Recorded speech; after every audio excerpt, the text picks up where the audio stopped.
Hi, this is Dean with Maxi-Lift along with Bo, and we're here today to talk about the different styles of elevator buckets that Maxi-Lift has available for agricultural applications. And we've got the CC style and the calumet style. And we're going to talk about some of the differences between them, some of the applications, and maybe where they came from, where those two styles came from originally. So, Bo, maybe you could get us started off here of how we've got a CC style and a calumet style. Where did those come from? You know, Dean, obviously steel buckets came along decades before plastic did. The CC style bucket was developed by a company called K.I. Willis. They were a metal forming company, and the calumet style bucket came from a company, or was developed by B.I. Weller.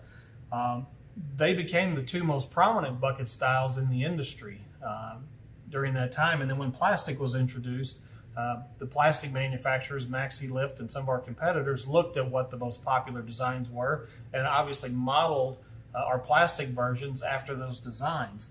So if you look at the geometry of the two different designs, what you're going to see is the plastic pretty much mirrors what the steel buckets look like from years ago.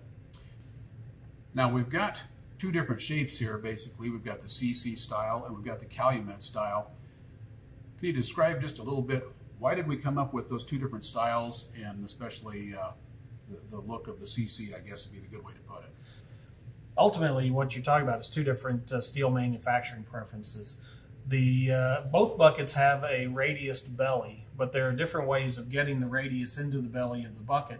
One is by doing a roll forming process like the calumet, where you've got a smooth radius that takes the belly out from the back wall of the bucket up to the lip. It is a smooth curve.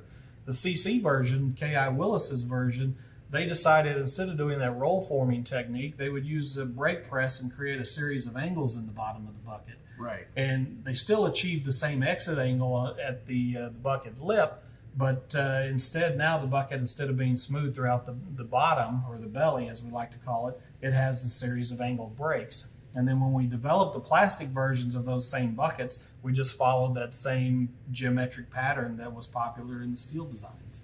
And people might wonder, well, why did we start making buckets out of plastic? If they were made in steel and they looked good and they worked well, why switch over to plastic? What was the main reason for that? Well, you know, steel has some inherent problems. Obviously, when it deforms, it doesn't retain its shape, so it gets hung up in the elevator. It also can rust to corrode in applications where maybe minerals or salts are introduced. But more likely than not, there was a push years ago to get steel out of bucket elevators because of the fear of the potential of grain dust explosions.